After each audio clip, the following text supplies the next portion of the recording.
of, whatever his perspective of it is. I think it would have they viewed it as it would have become a distraction from the season. And with Tina, I would have liked to see Tina back. I agree with you. I think it would have been great to have her on and maybe you replace her with somebody else. But I don't feel too bad about her not being there ultimately, just because she's at least had multiple chances. The people who I'm personally the most bummed about are the Stepia. I mean, only African-American woman to win this show. I think she's really smart. I would have loved to see her there. And also Todd, I mean, he's gone through a lot. He's battled a lot of personal demons, but it seems like he's doing better. I think he wants to play Survivor again. And I hope he has an opportunity down the road. I think so too, but we got to talk about that. Like, the thing is, Richard Hatch have no fury than Richard Hatch scorned. Richard Hatch's YouTube channel launched, and Richard is turning up the heat against Jeff and the producers. But do you think, with revealing several pre-secrets, including the real story, what happened to his perspective, All Stars 8, and also that, and kind of, I gotta say, I lost a little respect for Jeff and the producers because of some of the videos, but do you think Richard's influence could turn the fans against Jeff and the show? I think it's sort of, there's two perspectives of it. Matt and I we're not divided on it, but we do have two different perspectives. I'm looking at it mostly from just the YouTube perspective. And that is that he is still a brand new channel. He's still growing. So the influence just isn't there on YouTube yet. But outside of YouTube, he has influence. But if we're just talking about his channel is still very fledgling and has time to grow. Do I think in the future he'll have more influence on YouTube? Yes. He'll grow, he'll get there, but this season I'm not so sure, just based on that he's brand new to YouTube. And I kind of look at it more from just sort of the perspective of how people perceive his game, how people sort of perceive his show and perceive him as a person at the moment in the community. I mean, do I think that people do listen to Hatch? Absolutely, and I'm never going to dispute that he is an iconic person in this game, and I don't know if Survivor is the show that it is now if it wasn't for Hatch. But I also feel like it's been so long since Hatch was on the show that I think a lot of people are going to make their opinions about Probst and production sort of independent of whatever Hatch feels and does. Because there's a lot of reasons to be irritated at Probst here or there in modern day Survivor. I mean, I think some of that is certainly merited. I think they definitely should have handled the Dan situation a whole lot better. I mean, I do also feel like Probst, because he's sort of the main executive producer, he's the host, he's the face of the show. He's basically the Survivor complaint desk where you come and you dump all of your complaints on him. And I'm sure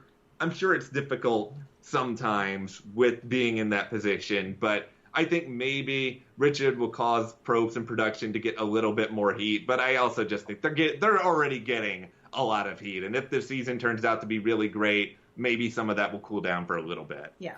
All right, so Matt, in one of your videos, you talked about a potential legend seasons, like Survivor 50 or 45. Yeah. And do you think that some of these snub winners, along with other legends of the game, like such as Russell Hantz, Jenna Lewis, Jet Sheehan, Johnny Fairplay, Rob Cesternino, Rupert Bonham, Lex from Africa, T-Bird from Africa, Abby Maria, Reem, Rick Devins, Elaine, Tommy Sheehan, could those names be brought back into like another milestone season? I love that you mentioned Lex and T-Bird. I really like Africa a lot, just from like a player standpoint. But I think it's mostly just going to go down to what the next several seasons are like, and then beyond just that, if they can get the really, really good, interesting players to come back. Because I think if it's just all people playing for their fourth time or their fifth time, then it starts to get a little bit redundant. And I think they need maybe some of those people mixed in with some other new faces. But the cast has to be really, really good to do it. I don't know if they're ever going to bring Russell back. I'm not sure. You know, the more controversial players, I haven't spoken to Cesternino in a long time, so I don't know how he feels about coming back. It's just... Yeah, and with Rob, I just don't know, like, because he's got his podcast and it's so popular, and, you know, we all know from doing, I'm sure you know too, doing podcasts and doing YouTube and doing all this stuff, it takes a lot of time. And Rob has created such a big following, and his podcast is so well received, and he puts so much work into it that I'm just not sure. Like, I've only met Rob one time. I think it was last year at the finale for Survivor, so I don't know him. But I do know what work goes into doing what he does. So I'm just not sure that he would actually want to leave his podcast for that long. And I know he has other people that work on the podcast as well, but he is the heart and soul of his podcast.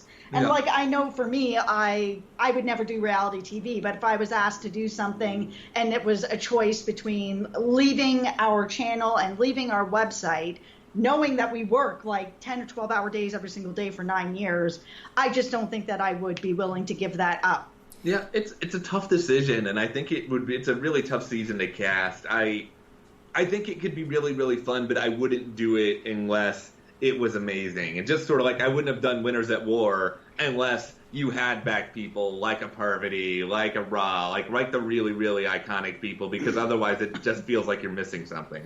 I agree, and also guys say Rob Cesternino has definitely raised the bar for every podcaster that covers reality television.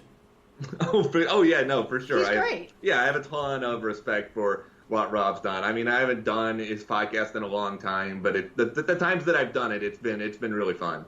Yeah, and he's definitely one of the heart and souls of the Survivor community. Oh, for sure.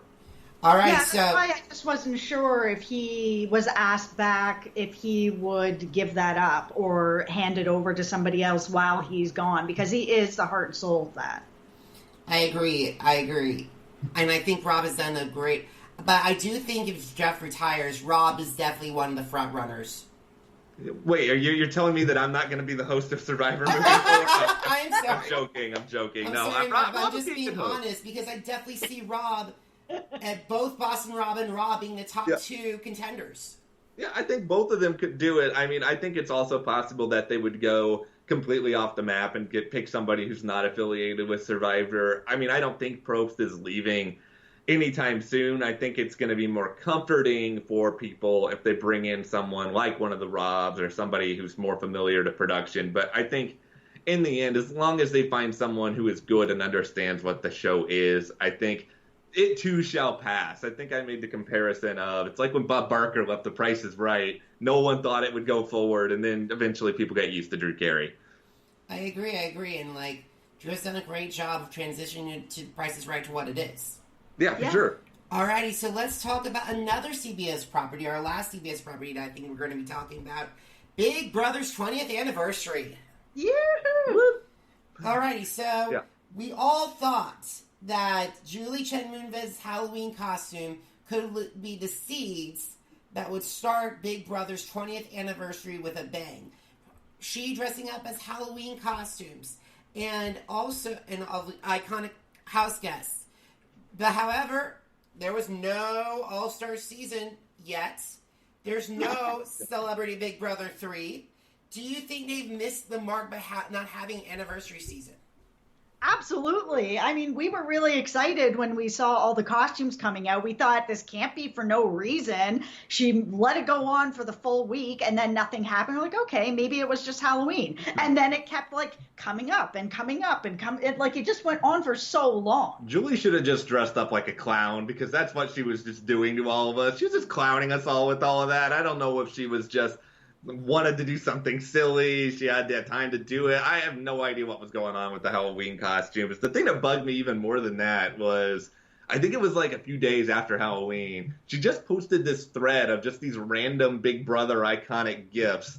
And it's like, I can make a case for you just wanting to wear silly costumes, but there's no reason Julie should have taken the time out of her day to do all these random gifts. I was all in on the Julie's cooking something up.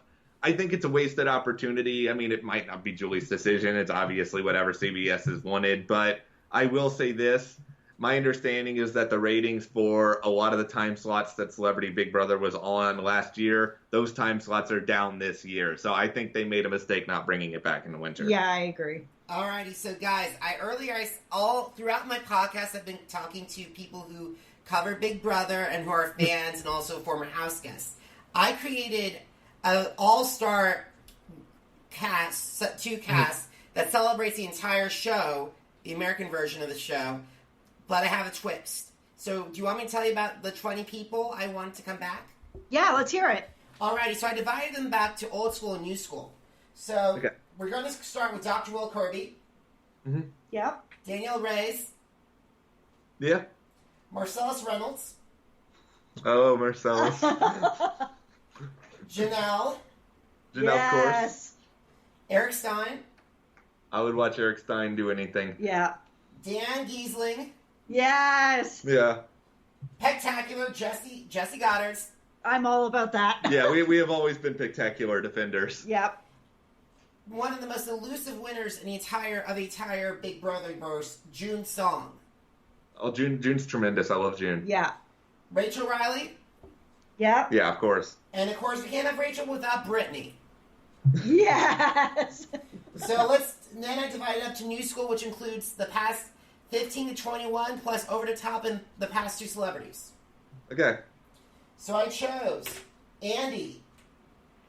I'm a big defender, and Jess isn't as big an Andy fan, but I'm a big defender of Andy's game. Yeah, I just didn't think he played that amazing a game. I think he was great. I think I might be on an island on that. I don't think you're on an island. Andy is like you're either on this island or you're on that island. No, there was some stuff that he did that was good, that I agree with you, that he did have like an item in every room so that he always had a reason to go in every room. That was brilliant. Yeah, I think Andy's an incredible player. I don't think necessarily, like, if I was coming back to play Big Brother, I don't know if I'd want to work with him because I'd be afraid he would beat me. But I think he's worthy of coming back.